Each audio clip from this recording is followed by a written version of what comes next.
Somebody believes God is a fence. It's their right to believe in it. It's their right to believe it. You have a soul. I didn't. I want you to explain to me what a spirit is. What's your definition of a spirit?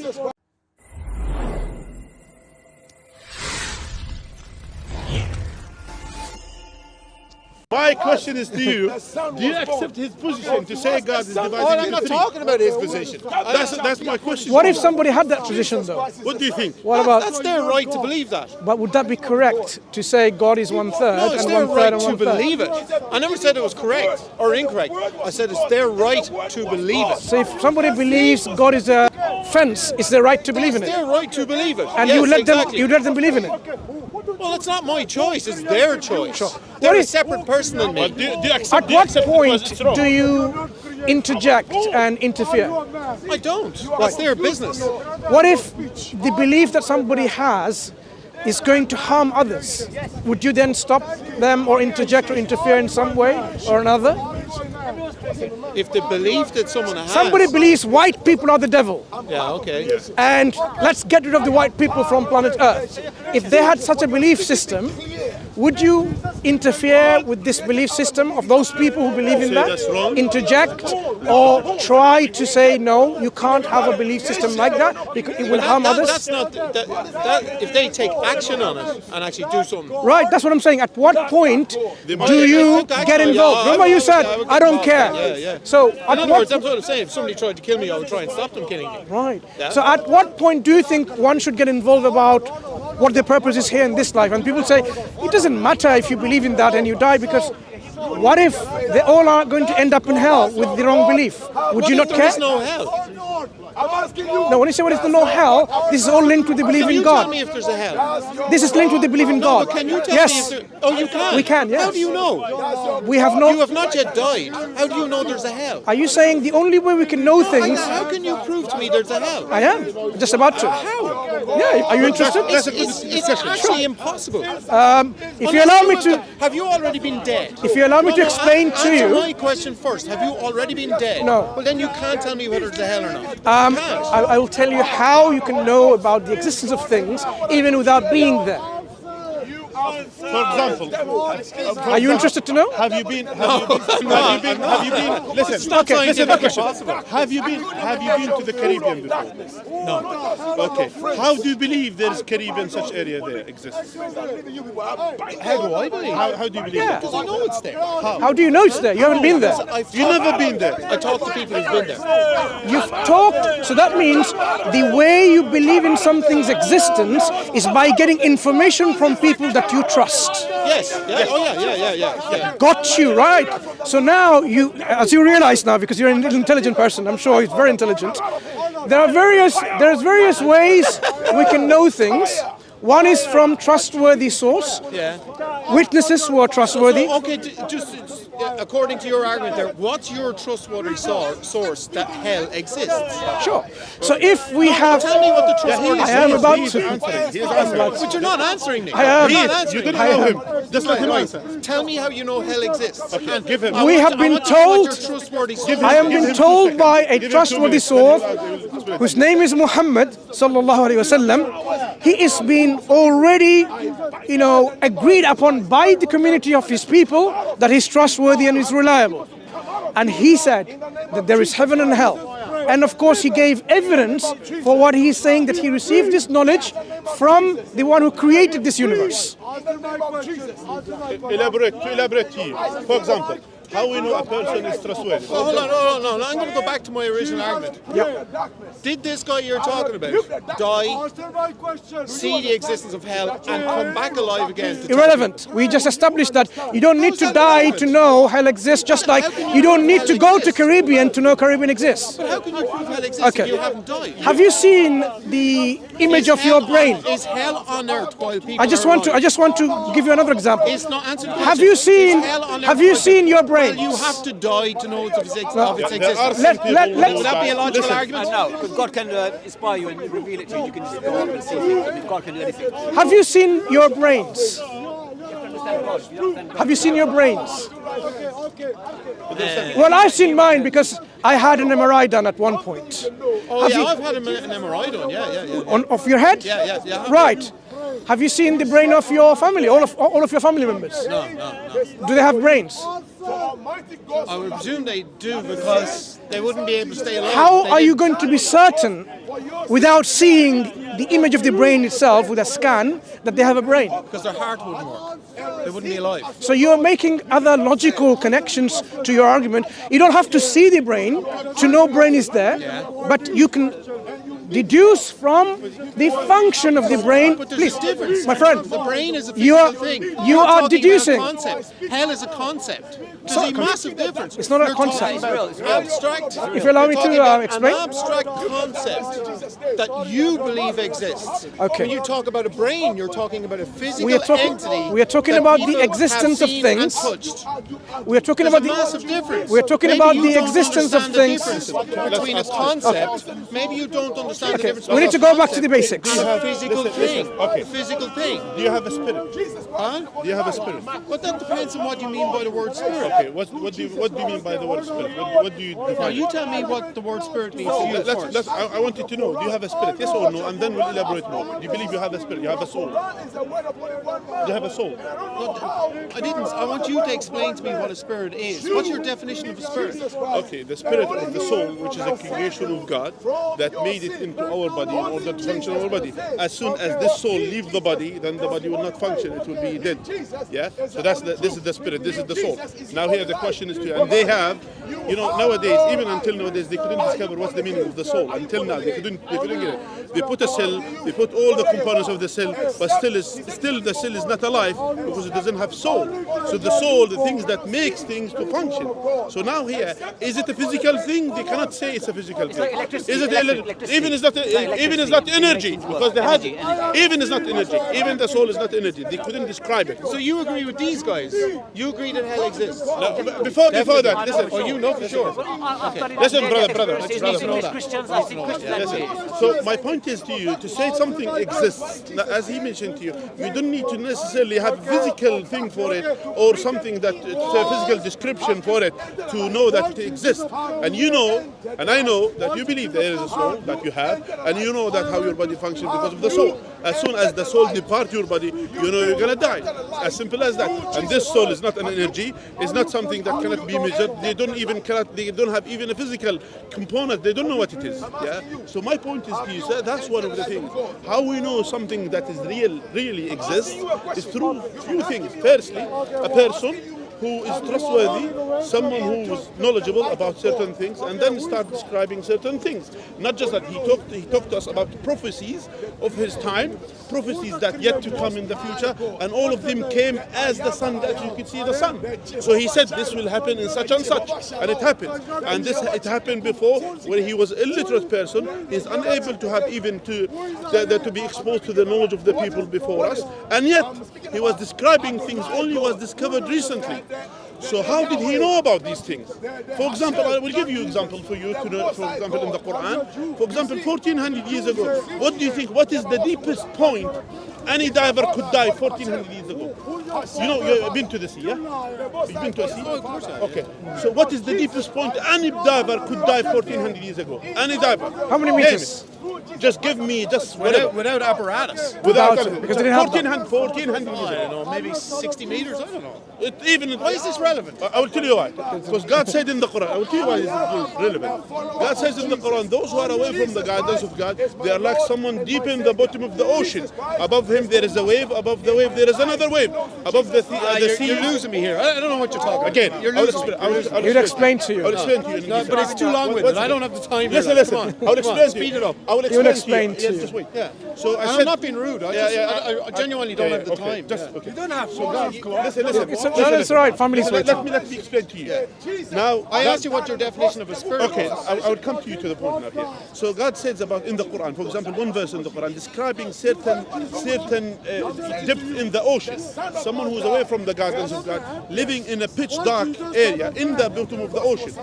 And at that time, the people used to appreciate and see the surface waves of the sea, but they never knew that there is deep in the bottom of the ocean, there is another wave which they call the sea current, traveling in another direction. So when the sunlight comes comes, and if there is a cloudy weather, the 60% or 40% of the light will be reflected, and only 6% will go through, and the surface waves will break the light, and only half of it will go through, and there is another wave going in another direction. It will break the remains, and deep in the bottom of the ocean, there is no pitch dark. When was discovered? Only recently, when they have these submarines and all of these things, they discovered that there are some creatures living deep in the bottom of the ocean in the absence of light. How Muhammad 1400 years ago describing these details It was in the Quran. nowadays? It was in the Quran. All these things that In the discovered now Quran. are in the Quran. How? Maybe it was a good guess. No. There is, okay. So many guesses. Okay, fine. Can't get It's so a many valid guesses.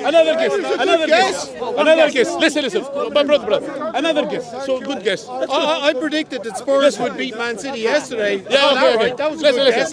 Okay, good guess. I won a few Listen. That was a good guess. Another guess. Another guess. I didn't know it was going to happen. Listen. It was a good guess. Listen. No, it describes it in detail. Listen. It describes it in Another detail. guess. So God, for example, 1400 years ago, what do you think the people they know about the cosmology? What they know? What's their knowledge about cosmology? What they know about the space? What do you think they know about the space? Tell me. What do I know about space? 1400 years There's a ago. lot of it. Listen. 1400 years ago, what do you think their knowledge about the space? Yeah? Please, brother, please. Just ignore. What do you think, what they know about the space? They see the stars, nothing else. So, for example, 1400 years ago, there is one of the chapters of the Quran talking about the details about the positions of the stars, where God says, making an oath by the positions of the stars. And God says to us in the Quran, and it is a great oath, but you are not yet aware of that.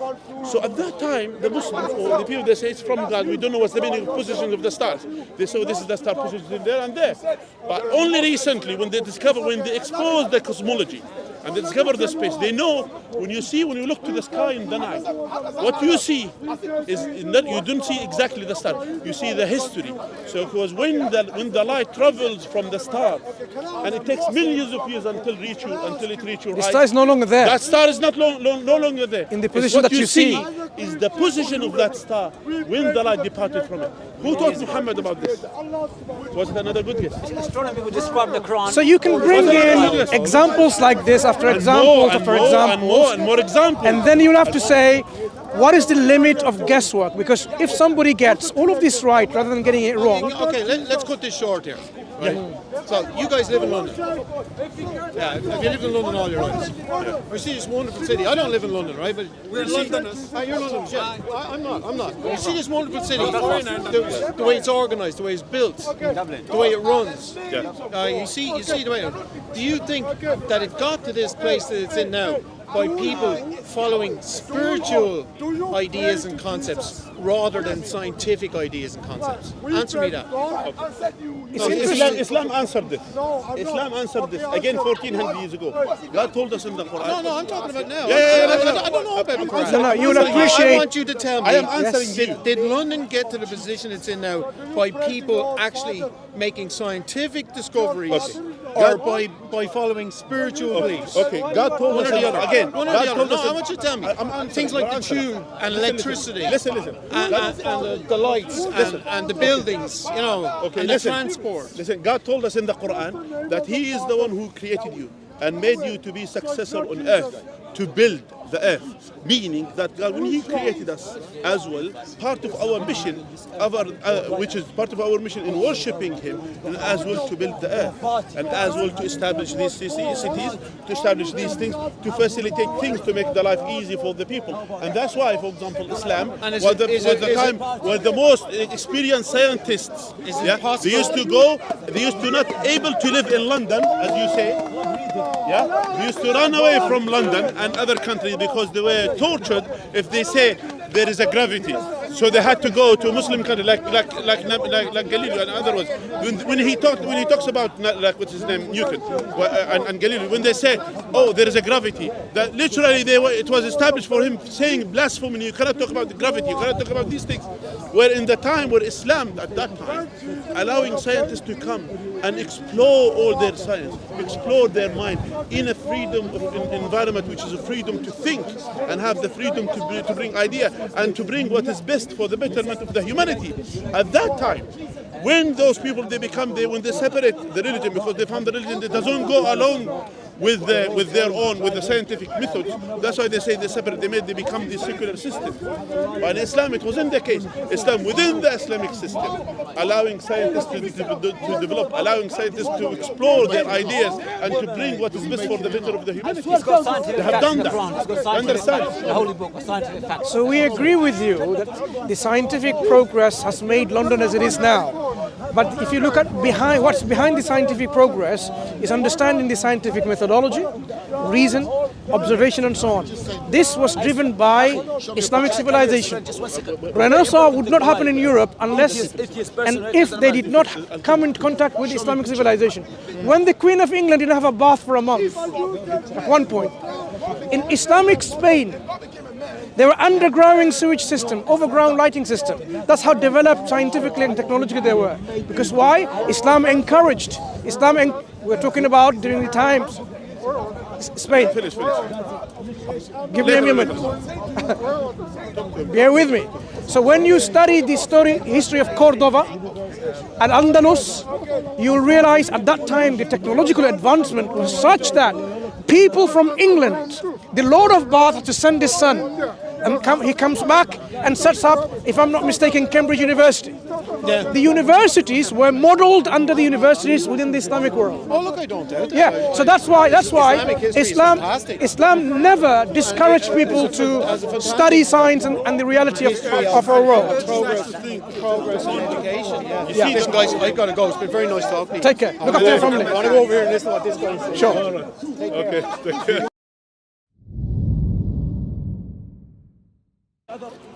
Bismillah, alhamdulillah, salatu wassalamu ala rasulillah, amma ba'd. So it's a pleasure having you in the park once again and having a discussion. I think the discussion we had was quite interesting for several reasons. One is when you have people who have, unfortunately, because of their not having being exposed to Islam, their assumptions about what Islam is, what Islam teaches, and so on and so forth, one thing. Other thing about how do we know what is true? How do you know something exists or not? We had a discussion. So we can summarize, you can summarize for us.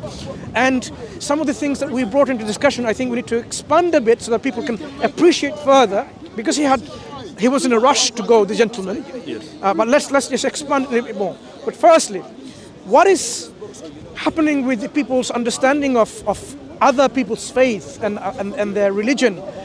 Why do you think people have this misunderstanding of the other? Is it mainly because of their not being exposed to the information, or there's something else is driving that misinformation or ignorance of other people's faith, specifically the faith of Islam and our particular things that we were discussing? Now we need to understand a few things. Now, many of the people living in the Western countries, because they were exposed to the Christianity, for example, in the past, and actually because of the dictatorship of the popes of that time, so they used to dictate what is exactly right and what's wrong and what's right for them. So they used to dictate today something is right, tomorrow is wrong, and vice versa. And we could see now in Vatican the same thing applies until today. So, for example, without giving the details, so for example, homosexuality before it was something which is wrong, and now things are introduced to something which is right. That's their belief system, and at the end of the day, it's their choices to do that. But at the same time, due to these understanding, the people, they are fed up from following the faith, because at the end of the day, it was kind of an obstructive for them to explore the science, and that's what made many of them believed in secular system, because they said, that's the religion is not relevant to the things, and that's what he was talking about today. We're going to just go to on this side here. It's too much of a noise. Yeah, correct. Or here. Yeah, that's fine. Thank you. Yeah. Tafadhal, carry on. So that's why what many people, because the clash that they had with the religion, that's why they came to the choice to say, all religions are the same. So that's why he was talking about. He said, did London was developed because of religion or because of the science and engineers, etc.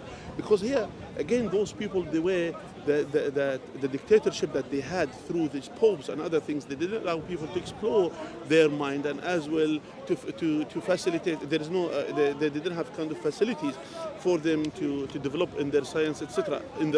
Before, until they came what we call it the science revolution, you could say, and people they start believing in the secular system. That's the only way to move forward.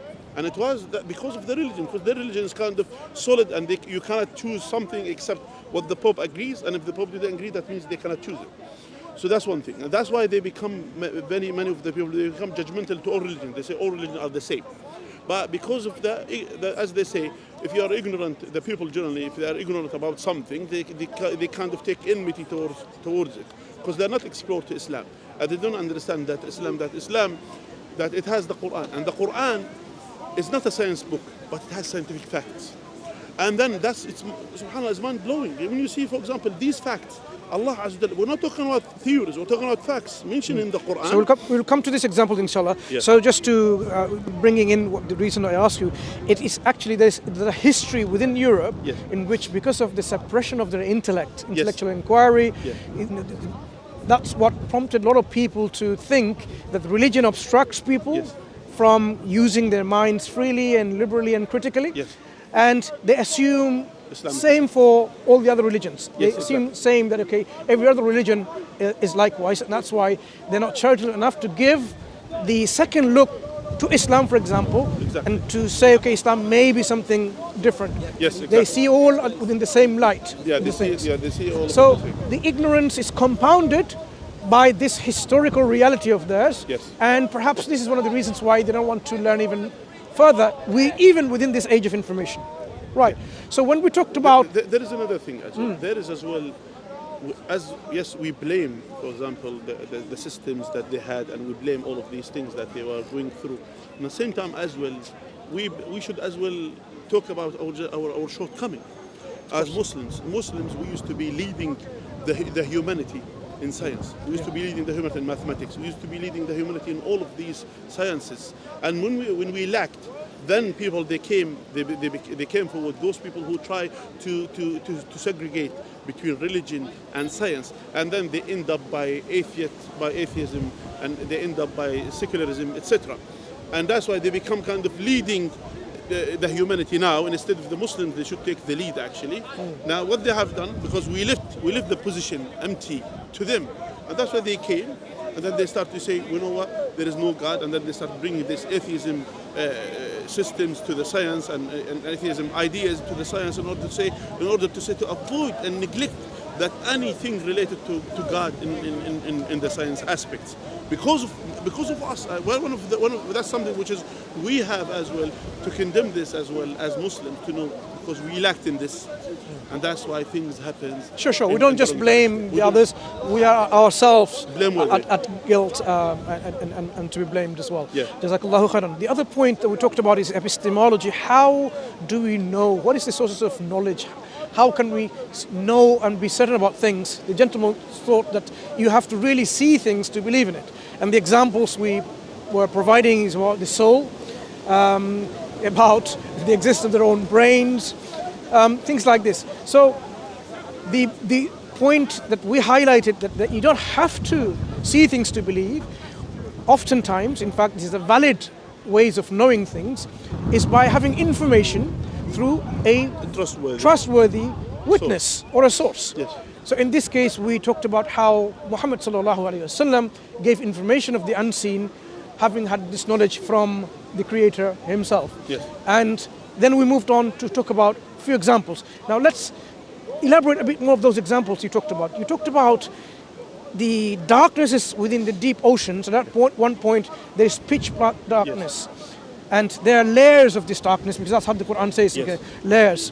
Do you mind explaining a bit more? Where does this occur in the Quran? Do you remember which particular ayah? Now here, what Allah Azza.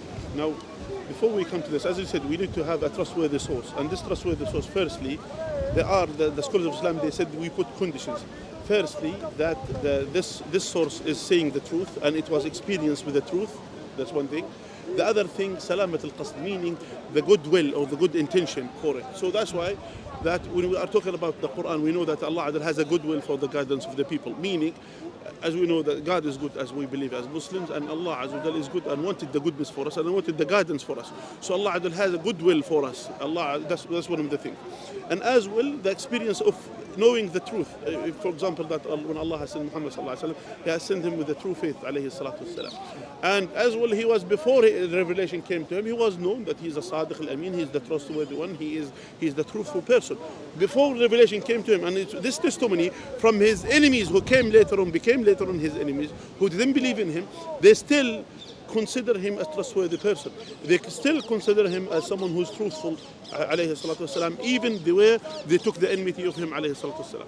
Now, moving on, that Muhammad sallallahu alaihi wasallam, he came with a message from Allah Azza, came to the people, saying to them that I was sent by Allah Azza wa Jal. And for every messenger and prophet of Allah will send proof and evidence to show that he is saying the truth. So the proof that Muhammad sallallahu alaihi wasallam that he came with the Quran. Now the Quran is so sophisticated in its language that even it was miracle for the Arabs of his time. When they were hearing the Quran, they testify in the favor of the Quran, saying that the Quran, there is nothing like it. There is no more sweet word than it. There is no better words than it. But now, and even though the people, I'm talking about people like Al-Walid ibn Mughira, who didn't believe in the Quran, when he testified about the Quran, he said, "Inna alayhi inna lahu la halawa wa inna alayhi la talawa." It is something that is so sweet, so great, and it is something that it is ya'lu wa la yu'la alayhi. It is above everything. Nothing can compare to it. So he was describing the Quran in a way that even a Muslim that cannot describe it in this way. And even though this person, he died. And they said to him, "What's the way that we can describe Muhammad?" They said, "Can we say he's a soothsayer?" He said, "No, I'm the most knowledgeable person about the soothsayer. He's not a magician. He's not a poet. He's not like." He said, "The only way to say we can say he's a magician, because with these words it will separate the son from the father. That's what he is. The closest thing that according to his interpretation." Now, after 1400 years ago, now we are talking about vast majority of the human on earth that they don't speak Arabic. How they can appreciate the Quran? How they can know that the Quran came from God? Can we say to them, okay, it's best for them to go into the language of the Quran to understand that it's so great language. But in the same time, when Allah Azza wa Jal has revealed the Quran, as well, Allah knew Tabaraka wa Ta'ala, there's gonna be a time people they're gonna appreciate the science. There's gonna be a time people they're gonna appreciate history. There's gonna be a time people they're gonna appreciate different things. So Allah as well has sent science. Quran is not a history book, but it has history. Quran is not science book, but it has scientific facts. And all of these things. Quran is not a book of poetry and others, but it has as well, it's so sophisticated in its language. So all these things are in the Quran. So part of it, that Allah has mentioned, for example, in the Quran, Allah stated in the Quran that those who are away from the guidance of Allah, that they are like someone who's deep in the bottom of the ocean. Above him there is a wave, above the wave there is another wave. Above the sea there is a cloud. Even if he took his hand out of his pocket, he will be not able to see it. Darkness upon darkness. So God is talking about certain darkness. So this darkness which is compound darkness, pitch dark. Now 1400 years ago, anyone, even the people nowadays, no one can dive more than 20 meters or 30 meters or whatever. They cannot dive more than this. They don't have the equipment to dive, to go into the sea and to see what's going on there. Yeah. They know there's deep in the sea, there is no depth. There's some places are deep in the sea, but they don't know what's the depth of the sea. They couldn't understand how far they can dive because they don't have the equipment. Until recently, they discovered the submarines and equipment to dive, and then when they start diving in deep in the oceans, and then they discovered at that time, recent or before, in the past, people used to appreciate the surface of the sea waves. Yeah. What do you call it? The surface waves. Yeah, of the sea. So they used to appreciate. They say we know that's waves, but they never thought in the history or any scientific book that there are waves in the bottom of the sea going in another direction. Yeah. So when they dive and then they start discovering the sea, they discovered there's something called the sea current. And the sea current not necessarily go in the flow with the surface waves. They could go in another direction. Exactly. And they travel with waves. So it's waves. So Allah described it, موج يغشاه موج من فوقه موج من فوقه سحاب. Yeah. So Allah said, Mawj means waves. Above it, there is another wave. Above that, there is a sahab, there is a cloud. Yeah. So here is talking about two waves here. So when they dived in the sea, they found there is another wave going in another direction. Yeah. If you excuse me for a second, can you, Bismillah, yeah, to continue. Okay, to continue, but Allah has mentioned in Surah An-Nur, yeah. In this Surah An-Nur, in verse number 40, Allah is describing about the disbeliever, talking about them. Allah says in the Quran about them, أو كظلمات في بحر الرجي, or a darkness in a deep sea, in a deep ocean. يغشاه موج من فوقه موج من فوقه سحاب. That above it there is waves, above the wave there is another wave, above that there is a cloud. ظلمات بعضها فوق بعض. Darkness upon darkness. Yeah. Now here Allah Adra said here, إذا أخرج يده لم يكد يراها. If he take his hand, he barely is able to see it. He cannot even see it. Yeah. And then Allah Adra has said in the Quran, ومن لم يجعل الله له نورا فما له من نور. If Allah didn't show light to someone, he will have no light. So look at this. The surah is Surah An-Nur, the chapter of the light. And it's talking about people who are away from the guidance of Allah. It's so profound, subhanAllah, this verse. So Allah Adra here is describing like a pitch dark, someone who is deep in the bottom of the ocean. Above him there is a wave, which is, as I said to you, we described before, which is in the past people used to appreciate the surface waves, but underneath that there is another wave, which is, they call it the sea current, going could be in a different direction. Yeah. So there is a wave, and above that there is a wave, which is the sea, for example, the surface waves, and above that there is a cloud. Now, recently when they discovered, when there is a cloud weather, like for example today, like more than 40% and more of the sunlight will be reflected back on only barely 60% or 50% will go through. Yeah? The deeper that you go. Yeah. Now before that, now this is only the wave. Now when there is a sea, and that sea has waves on the surface, then these waves will break the light. Yeah. And if it breaks the light, half of it will be able to go through, and what remains, there is another wave going in another direction, will break what remains. And deep in the bottom of the ocean, that's pitch dark. And only recently when they went and they did these submarines, and they discovered like there are some creatures that they live in the bottom of the ocean that they never saw the sunlight. They don't have eyes. Some of these fishes and some of these crabs, they don't have eyes. Exactly. Because they don't need, there is no light, the absence of the light. So Allah is saying about these things. And Allah is talking about those who are away from the guidance of Allah. Even if he took his hand out of his pocket, look like this to his hand. لم يكد يراها. So the description, لم يكد, he's barely not able to see. That they could be, but barely not able to see. Yeah. Who taught Muhammad 1400 years ago about these facts? Where he didn't live by the sea. Someone could say because maybe he traveled, he saw the sea. Okay, fine. But who went and dived in the sea and give this description? There is no one in the history, anyone who talk about this description of the darkness of the sea. It's only in the Quran. Now we'll question this question: who taught Muhammad about this fact? And it's a fact. Who taught him about it? He was saying it could be a guess, a good guess. Salam. Okay, another guess. Yeah. God is talking about, for example, Allah says in the Quran, فَلَا أُقْسِمُ بِمَوَاقِعِ النُّجُومِ وَإِنَّهُ لَقَسَمٌ لَوْ تَعْلَمُونَ عَظِيمٌ. I will not make an oath by the positions of the star, and it is a great oath. Yeah, you are not yet aware of that. Now again, see this is how Allah has described this. Generally, when Allah is making an oath by something in the Quran, that means something you need to ponder, you need to think about it. It's something great, you should consider it. Allah says in the Quran, فَلَا أُقْسِمُ بِمَوَاقِعِ النُّجُومِ. I will not make an oath by the position of the stars. Meaning, it is something great. It is something precious. But at that time, you're not yet aware of that. People in the past, when they used to see the stars, they say this is the position, the star, the north star, etc. This is the direction and all. That's all what they know about the stars. Some they have further information, but they don't have much information. Until recently they discovered the cosmology, and then they discovered, and the science was developed, and then they start knowing more about the space. And then they discovered that what you see in the night is literally the history. You're not seeing the star now. Why? Because when the sun, when these stars, the light of the stars departed from these stars, and it takes millions of years in the space, millions of years, until it reaches our eyes. Meaning, at the time when the light reaches our eyes, what happened to that star? It's either it's not there anymore because we know the universe is expanding, and another Allah has talked about the expansion of the universe. Yeah. So that because of the expansion, so the stars they move. So it's not there. So it is the position of that star. The star has already moved away from that position. From that position, definitely, that's not there.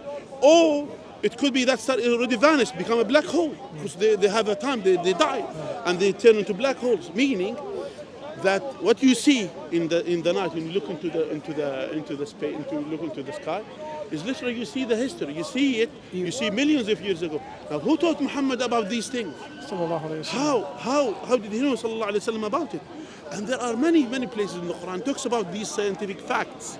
Yeah. And talks about the layers of the earth, talks about, for example, the fetus in the sure, womb various of the others. mother, So and many others. Yeah. So these are the things what we just highlighted to explain to you to understand how amazing these information the Quran provided for people to reflect on. Because if you really want evidence and proof to believe in the Quran being a divine revelation, to believe in Prophet Muhammad sallallahu alaihi wasallam to be a prophet or a messenger of God, these are the things that you can reflect on and ask yourself, how would he have known this information? Because this information you cannot just know by yourself, by guesswork. And there's a limit to guesswork. I mean, this is something, and statistically, if you were to talk about it, if you have about 20 situations to get them, all of them right, it's like 1 in a million chance. If you times half, times half. Just one thing. Think about the details. You're talking about. You're not talking about just a guess. You're talking about detailed guess, which means all these guesses together. Exactly. Yeah? All these guesses. For example, the waves, for example, of the sea. So the guess there is another wave. The guess the darkness. The guess of all of these things. The guess of taking your hand, you're barely unable to see. All of these guesses together. Exactly. And as well, we're talking about Muhammad sallallahu alaihi wasallam. He was illiterate. He was unable to have the access of the knowledge of his time, let alone the knowledge that yet to come in the future. There is another thing. For example, historical facts. Now, when we are talking about the Quran, we need to understand that we only talk about facts, not theories. We have to bring facts. We have to say it's facts, or not something. There is a meaning that it was agreed upon that it is a fact. Not like to say it's a fact that the sun rises from the east. That's fact. So the same thing. Yeah, it has to be in the same standard. Now, for example, one historical fact. Yeah, and in the past, the Christians and the Jews used to take a mick of the Muslims. They used to say, your Quran has mistakes. Why? Because it has historical error.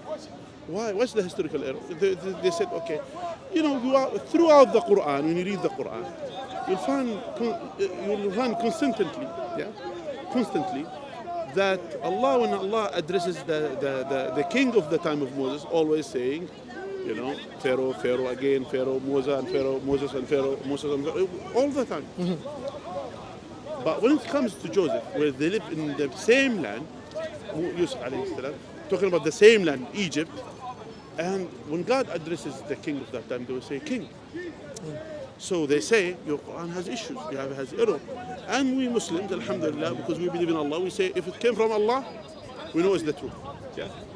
No one knows in the history, the only source of information about the kings and at that time was the Torah and the Gospel. Yeah, that's the only source to know about what happened in the history. That's the only source in terms of historical sources. The Quran introduced something new to them to say that that's a king and this is Pharaoh. Now later on, when an English man from this country and went and found what he called the Rosetta Stone. And then they dismantled all of the hieroglyphic languages, the ancient Egyptian one, to old Greek language, to the Latin language. And then they discovered that it is impossible during the time of Joseph that the king of his time to be called Pharaoh. It's impossible. Why? Because the Hyksos ruled at that time, and the Hyksos they used to take kings. They never called pharaohs. And in fact, later on the title Pharaoh was introduced to the palace of the king, and then later on it was developed to be the title for the king.